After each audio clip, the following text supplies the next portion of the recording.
प्यारे विद्यार्थियों, मैं हूं भरत कुमार और आप सबका स्वागत है इस डिजिटल प्लेटफॉर्म में। आपको पता होगा इस वीडियो में हम क्या पढ़ रहे हैं। आपको इस वीडियो को बहुत ही बेसब्री से इंतजार है क्योंकि डेट आ गई है 19 मई।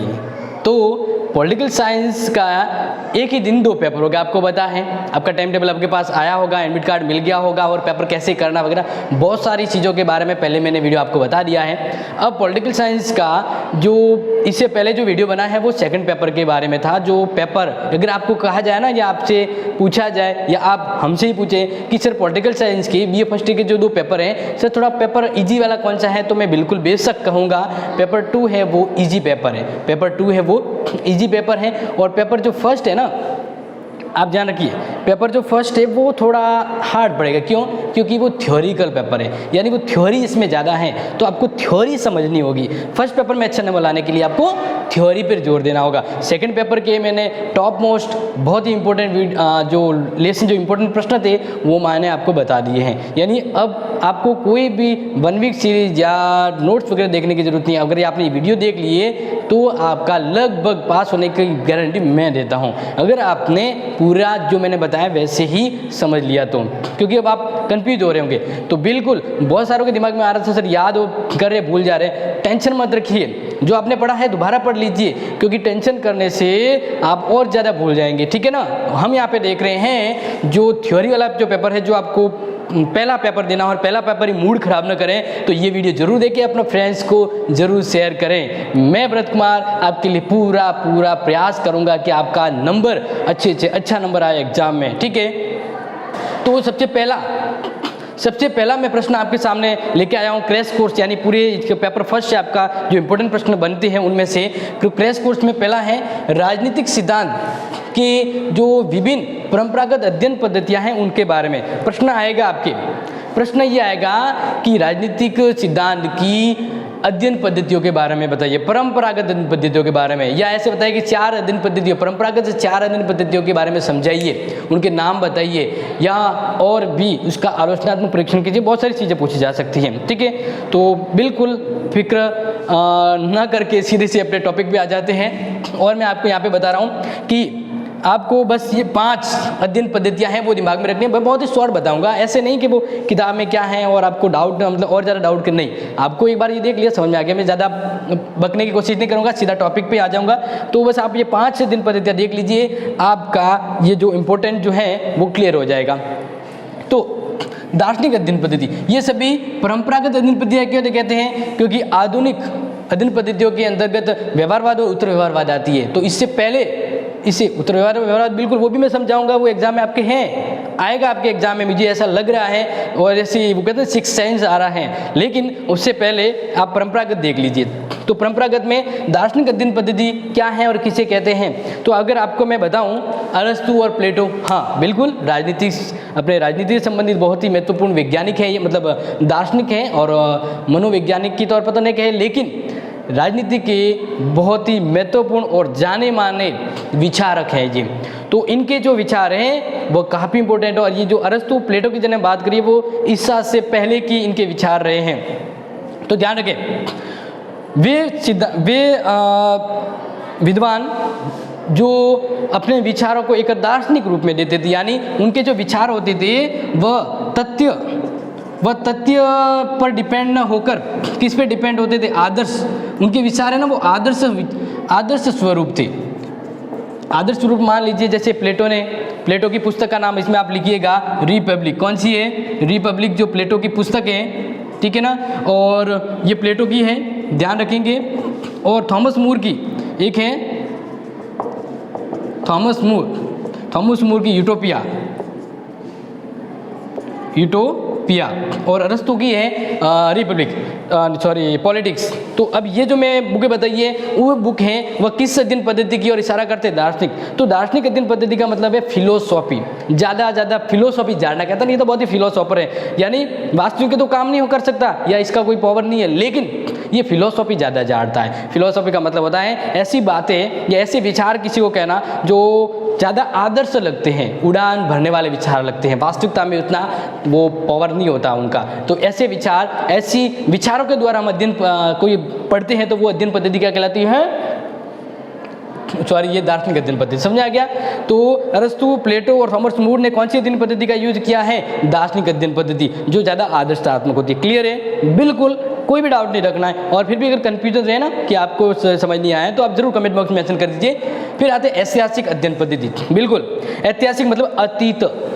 तो राजनीति विज्ञान है, उसको पढ़ने के लिए हमें कभी कभी अतीत में जाकर भी घटनाओं को जिक्र, उनके अध्ययन को पढ़ना होता है। जैसे हम बात कर लें कि वर्तमान में लोकतंत्र को सफल बनाने के लिए क्या किया जाए, या लोकतंत्र में मतदान है वो घट क्यों रहे, बढ़ क्यों रहे, तो हम पिछली घटनाओं पे जाते हैं। या मान लीजिए एक सिंपल सी बात करें तो बहुत सारे ऐसे विचार होते हैं, जैसे अतीत में अगर हम देखें, जैसे 1952 का सिद्धांत जो लोकसभा का जो गठन हुआ था, उस समय हमें जानना है कि क्या प्रगति हुई है। आज की 17वीं लोकसभा और पहली लोकसभा के दरमियान क्या स्थिति थी और आज कितना आगे बढ़े हैं। तो हमें इस तरह से जानने के लिए ऐतिहासिक अध्ययन पद्धति का जिक्र करना होगा, जानना होगा। हम ये समझेंगे कि लोकसभा या वर्तमान हमारी जो व्यवस्था है, संसदीय व्यवस्था, वो कितनी इम्प्रूव हुई है। तो इसको जानने के लिए हम पीछे जाकर देखेंगे, यानी पिछली घटनाओं को देखेंगे। तो कभी कभी ये भी होता है कि अतीत की घटनाओं से हम सीखकर वर्तमान में कुछ अच्छा करते हैं। तो यही है कि ऐसी अध्ययन पद्धतियाँ राजनीति विज्ञान के अंतर्गत शामिल हैं, जिसके द्वारा हम अतीत को समझते हुए वर्तमान में उससे सीखते हैं। तो ऐसी अध्ययन पद्धतियाँ भी हैं, ऐसे विचार, ऐसे घटनाक्रम है जिसको हमें जानना होता है राजनीति के संदर्भ में, तो वो आती है ऐतिहासिक अध्ययन पद्धति। अब अगर पूछा जाए ऐतिहासिक अध्ययन पद्धति का यूज किसके विद्वानों ने किया, तो मैं आपको बता देता हूँ। अरस्तु, मैकियावेली, बोंदा, मोंटेस्क्यू, ये जो विद्वान हैं उन्होंने दार्शनिक अध्ययन पद्धति का यूज किया है। वापिस ध्यान रखिए, अरस्तु, बोंदा, मोंटेस्क्यू, ठीक है ना, ज़्यादा नाम आपको ध्यान रखना, कन्फ्यूज हो जाओगे। तो वो यहाँ अब आ जाते हैं तीसरी, बिल्कुल टॉप मोस्ट है, जैसे आपको नाम से पता चल गया होगा, तुलना, कंपेयर। आप कोई बढ़िया अच्छा सा मोबाइल लेते हैं तो क्या करते हैं? डायरेक्ट जाके लेके जाते हैं? नहीं ना, आप पहले कंपेयर करते हैं कि सैमसंग का ये है, MI का ये आया हुआ है, मतलब आप बजट मान लीजिए 15,000, तो 15,000 के आसपास कौन कौन से फ़ोन आ रहा है, आप कंपेयर करोगे कि इसका कैमरा अच्छा है, इसका प्रोसेसर अच्छा है, इसकी रैम अच्छी है। तो इस तरह से आप कंपेयर करके एक बढ़िया चीज़ लेने का प्रयास करते हैं। वैसे ही राजनीति विज्ञान में कुछ अच्छा समझने के लिए, कुछ अच्छा जानने के लिए, राजनीति विज्ञान को बेहतर समझने के लिए हमें क्या करना होता है कि विभिन्न राजनीतिक संस्थाओं के मध्य तुलना करते हैं। हम बात करते हैं कि हमारी लोकसभा यानी हमारी संसद किस तरह की है, क्या व्यवस्था है, कैसी ये अच्छी बनेगी। तो हम क्या करते हैं, हम देखते हैं पुरानी मतलब हम बात करें कि अमेरिका की कांग्रेस कैसी है, ब्रिटेन में पार्लियामेंट कैसी है, तो हम तुलना करते हैं कि हमारा प्रधानमंत्री कैसा पावर है और अमेरिका के अपने ब्रिटेन के पास कैसा है, हमारा राष्ट्रपति के पास क्या शक्ति है, अमेरिका के पास क्या शक्ति है। तो इस तरह से हमें विभिन्न देशों की तुलनात्मक अध्ययन करना होता है, इसके द्वारा हम सही निष्कर्ष पर पहुंचते हैं। तो इस तरह से हम राजनीति को और अच्छे से समझ पाते हैं, राजनीति विज्ञान को समझ सकते हैं। तो राजनीति विज्ञान की परंपरागत अध्ययन पद्धतियों में तुलनात्मक अध्ययन पद्धति बहुत इंपॉर्टेंट है। इसके द्वारा हम तुलना करके विभिन्न आंकड़ों का विश्लेषण करते हैं। समझ में आ गया होगा। नेक्स्ट बात करते हैं सांख्यिकी मतलब आंकड़े।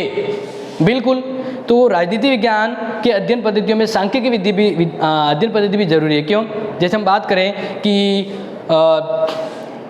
जैसे वर्तमान में कितने परसेंट मतदान हुआ, तो यह हम कितना परसेंट मतदान अधिक हुआ, तो ये कैसे पता लगेगा? हम पिछली जो लोकसभा चुनाव है उसमें मतदान का परसेंट देखेंगे। तो परसेंट मतलब संख्या। तो राजनीति विज्ञान में जो आंकड़े हम देखते हैं ना, संख्या का तो जो अध्ययन करते हैं वही तरीका है सांख्यिकी विधि। तो राजनीति विज्ञान में बिना आंकड़ों के हम सही निष्कर्ष पर नहीं पहुंच पाते। समझ में आ गया होगा।